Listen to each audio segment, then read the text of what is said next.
Morning, everyone. Thank you very much, Kareem. Once again, thanks for getting up early and always being there for us. This morning, we're going to talk about biofilm and the health hazards surrounding that. But before we get there, we still have COVID. We still have to be cautious and be aware. I was reading in the news, I think it was 2 days ago, that the health ministry, or the guys in the know with COVID, are very fearful of a massive fifth wave, simply because of us letting down our guard. So please, guys, we still got to wear masks.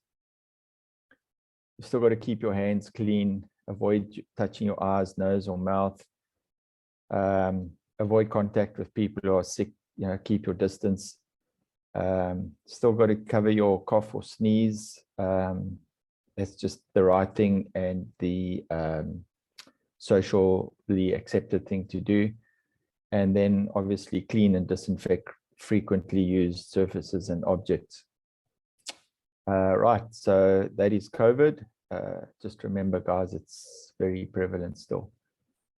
And then again, IOPSA invites you to attend the Plumbing Industry Awards. It will be held on the 28th of July at the Royal Elephant Hotel and Conference Center up in Joburg, I believe. And please, those guys who are in the area or wherever you are and you'd like to attend, please contact marketing at iopsa.org and or go to the website to get more information. So today I want to talk about biofilm, and it's something that we all know. We've all seen it. I've been in this industry for 40 odd years, and believe me, I've seen it, and I've never ever known what it was. I just knew it was gross. And about 2 years ago, I was at a client's house, and a lot of this stuff came out, and she wanted to know what it was, and I had no idea, other than to say I've seen it a lot, but where it comes from, how it comes from, I don't know.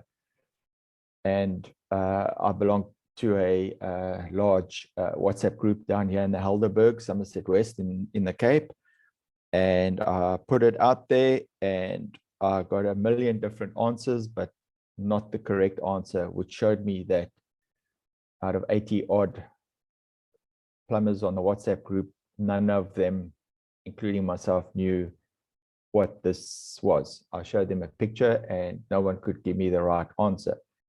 In December, almost 2 years later, on holiday, my client came back to me and said to me, I found out what it is. And she sent me this, and I did some investigation, and my eyes went the size of saucers. So what is biofilm? Biofilm is a collection of organic substances. It's composed of many types of bacteria and their waste products. Aside from posing a risk of clogging your pipes, if you neglect the problem too long, biofilm is also known to carry the pathogens responsible for ear infections, Legionnaire's disease, Salmonella, E. coli, and so many more awful ailments. And the best way to avoid getting sick from biofilm is to prevent it from happening in the first place. Now, before I carry on, I'd like to just, and you'll see the slides later and so on, but let's just look at the ear infections, Legionnaire's disease, Salmonella, and E. coli, and the other ailments as well. We must remember that specifically the maintenance plumber goes into a house and deals with blocked basins, especially the clicker waste. How many of you get a call, oh, my basin's not draining properly, and you go there, you unscrew the top of the clicker plug, and it's full of hair and all that, and off you go digging out there. But you're not wearing gloves and you're not wearing a mask. So at the end of this presentation, you'll understand the importance of, guys, we work in an industry where there are health risks to ourselves, to our workers, and also even people that live in the house and people that visit them. And we must understand that as important as a doctor is, our industry is just as important. And you often hear or see, or you might have seen a retro old picture of a plumber standing up like a Statue of Liberty, saying we hold the health of the nation in our hand. And that's very true.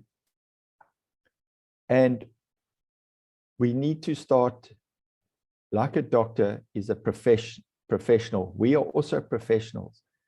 And when you see the diseases that we come into contact with or possibly can pick up, we need to also pick up our game and present ourselves on a more professional basis, which will allow us to increase our prices, which we should as a health professional.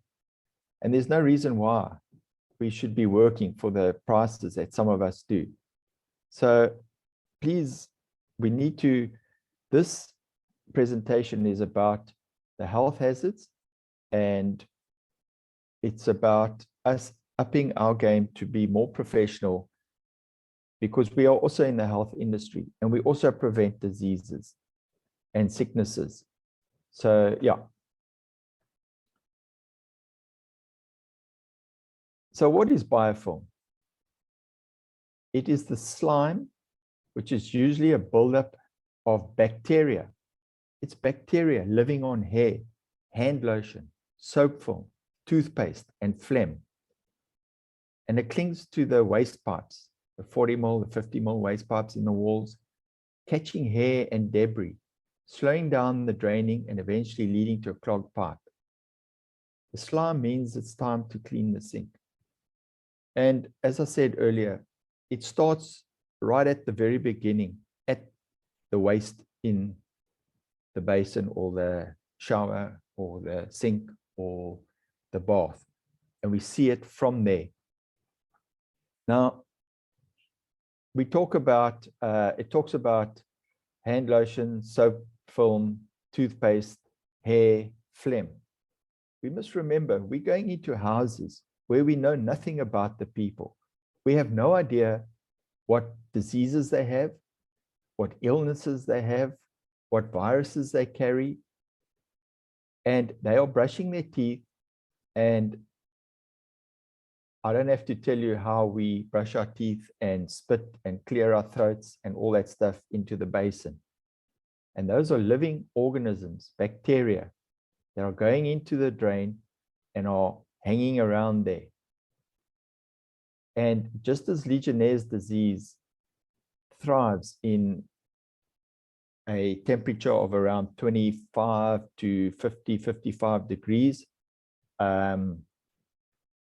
so does biofilm bacteria. And that's where we find it. So guys, we really, really need to understand the health risks. And as I say to you, what goes down a basin, where it comes from, we don't know what disease, viruses, or health condition those people are in. And yet we go there, and how many of us have always worked on those traps, sinks, basins, showers with bare hands, no gloves, and no mask? Have you seen it? And believe me, you've seen it, and you'll see now. So it's that slimy goo around your shower drain might seem like nothing more than a gross annoyance. After all, sometimes drains and plumbing fixtures just get nasty, right? You've seen it. We've all seen it. I've done it many times in my life. Stuck my finger down the drain and you wipe your hand around the edge of the shower trap or something, or you pull it out with your hand, and it's just easier to put your finger in the little cup dish and wipe that black gray slime gunge out. That is biofilm. That's what we're talking about. And we've just also heard how full of bacteria and pathogens and all that is. So if you want to know the truth, though, if you let that slippery substance go too long, it could end up being hazardous to your health. That stuff is known as biofilm. And as innocuous as you might think, and that's it. That's biofilm. How many of you have seen that? And you even, so that, for want of a better word, that looks like intestines, but it also comes in much smaller, stringy particles, similar to spaghetti. And you'll see a lot of that. Looks like someone's thrown spaghetti down the drain and it's got a bit of slime around it. And that's gross, but gentlemen, that is a major health hazard. And who knows that, especially with Legionnaire's disease, where you may have picked up Legionnaire's disease because of a direct result of this. And you've gone to the doctor and he's treated you for flu or a cold, bad cold, and he's given you an antibiotic. And after 2 weeks of the course, you just feel you're still not better, you're still not feeling great. You go back and he says, okay, let's put you on a stronger one. And even the stronger one helps, but you're still not 100%, but eventually you come right. You've probably had Legionnaire's disease. And the difference is that he's been treating you for a virus, and Legionnaire's disease is Legionella bacteria. So a virus versus bacteria, it's a very different way to treat it. So a lot of people think they've got a cold, but they actually have Legionnaire's disease caused by the bacteria, and it gets treated differently. So those are just some of the health hazards. And if you look at this picture, you have, and I've said it earlier, you have no idea of the people that live behind that wall, what viruses, health issues, diseases they carry. And that's all in here. And you put your face over that and you breathe in those molecules, you touch it with your hand, you might have a cut on your hand, and next minute you get an infection. So guys, please be very careful the way you enter houses from now on. It's another example. I had other pictures that don't look as wide as that. The biofilm, they, as I said, they look a lot more stringier, like spaghetti. But essentially, that is what it looks like. And I'm sure you've all seen it, and now you know what it is, and you know the health hazards connected to that. We see that quite often as well, that kind of situation. It's not just a buildup of muck. We now know what it is. And that's what I was talking about. That's just a drain, but you find it in the showers as well, that gray, black gunge that sticks to the pipes. And you know, what's the easiest way of cleaning that? Oh, you just run your finger down it and wipe it off. But you're not actually getting rid, you're not killing it. You're not, you think you're cleaning it. And now you know that even if you take toilet paper or whatever, and you wipe that stuff off, because it's a pathogen and microbes, it's still living. You've just taken a lot of them off, but there's still others living there. And we need to get rid of it. And so you often see this as well. It's another clear example of what biofilm is. And that all carries disease. That all carries potential to make one ill. Inside of a pipe. You've seen that.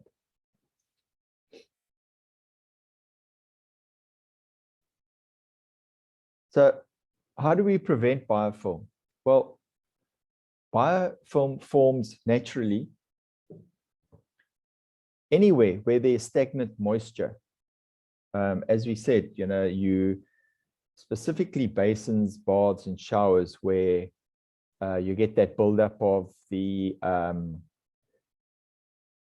conditioners and the lotions and the potions and hair that goes down there. It restricts flow and it slowly builds up, and the microbes and the pathogens multiply as they breed and thrive in there. So while there are ways to remove it, once it has formed, it's often easier to prevent it from forming in the first place. So to prevent it from invading plumbing fixtures and pipes, keep the areas around your drains and near your fixtures dry, because you want to keep, as we said there earlier, it's stagnant moisture. And especially in winter, where the air is a lot cooler and evaporation takes longer, and therefore in winter we have more moisture hanging around wherever there's water. We don't have that dry, hot summer sun and breeze blowing that can dry stuff out. So in winter specifically, after using them, your fixtures, be sure to dry them off and keep the nasty stuff from building up. And if you already have biofilm, and believe me, I think a lot of you are saying, geez, I've got that at home. Well, don't worry. There are ways that we can remove it. And it's actually a very simple. So there's 3 things you can do. Clean it out. You can run a brush down the drain, the trap, while running water. And to do a good job, you can disassemble the trap and clean each piece with a brush and then reassemble. I know I used to, if I used to get dirty basins and that, I just undo the whole lot, take it outside, give it a good wash, borrow the dishwashing liquid from whoever's home you're in, and give it a good clean out, because I know that you're going to get that gray muck stuff. And then secondly, regularly, every few days or a couple of months or weeks, put some Chlorix down the drain and let it sit for 30 minutes before running water down the drain. So let it sit in the trap there for a while, kill everything there, and then just slowly flush it down with some hot water, little bit, just let it run down. Also, what you can do is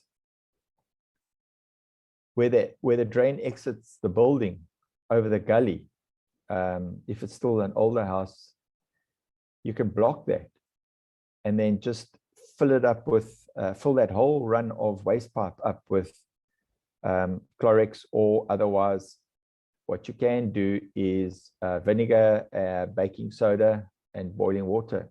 So you boil some water, you pour half a cup of baking soda down your drain, you wait a few minutes, pour half a cup of vinegar down the drain, and then just maybe cover it with a cloth, because like drain acid, which I don't go near, you throw that down, it reacts and you get a breakup of the smells coming through. So you just close that, get the boiling water, pour it down the drain after the reaction between the baking soda and vinegar has died down, or pour down each affected drain once a month, let it sit overnight.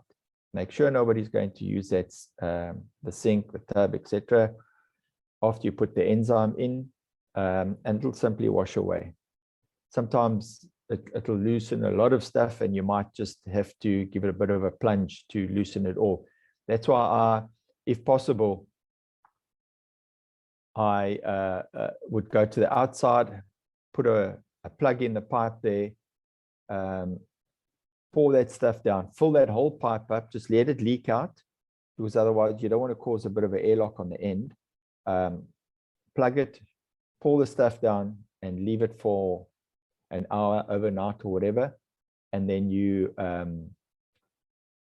pull the plug out and then pour water down, boiling water down from the other end, and you'll get rid of it and kill most of it.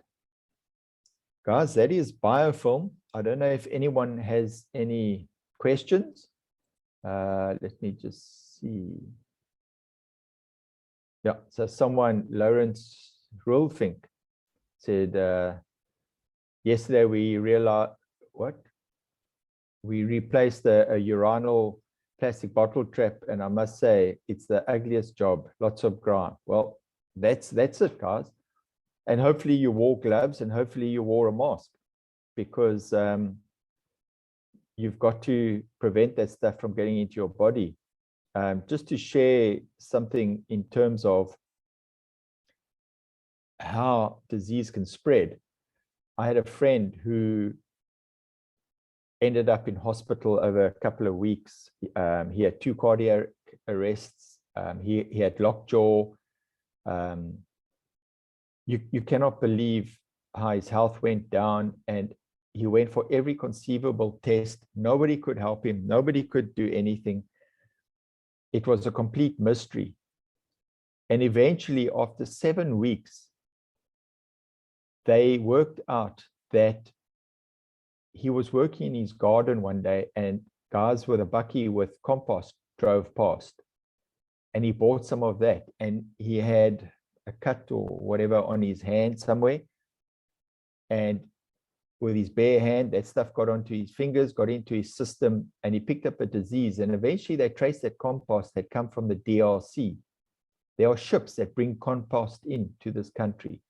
So that's how quickly a disease can spread and what it can do to your health. And as I say, in hospital, he had 2 cardiac arrests. And this is what we are exposed to as plumbers. So please, guys, we need to, first of all, make sure that we all have some form of medical aid, because God forbid something happens to us, or that happens like to my friend, and for a couple of weeks you are not at work. And this just shows you that as plumbers, this is just one aspect of disease that we are exposed to. And I say it again, and I'll always reiterate it. We don't know the health condition of the house that you're going to work in, of the people that live in there. You don't know what they have. And because of that, we must consider ourselves as custodians of the health, like a doctor. And like a doctor specializes to become a cardiac surgeon or a neurosurgeon or a ear, nose, and throat specialist or whatever. We also specialize in solar and heat pumps and gray water and sewage reticulation and all that kind of stuff. And I don't know of a poor doctor or a poor specialist. And there's no reason why we can't live the same life. But we have to up our game and make ourselves more professional. And don't let anyone say to you, yeah, but you're too expensive. Remember what you are exposed to on a daily basis. And that is the most important thing. Guys, I don't know if there are any more questions. I don't see any more, but this morning we had a really good turnout. Thank you very much, guys.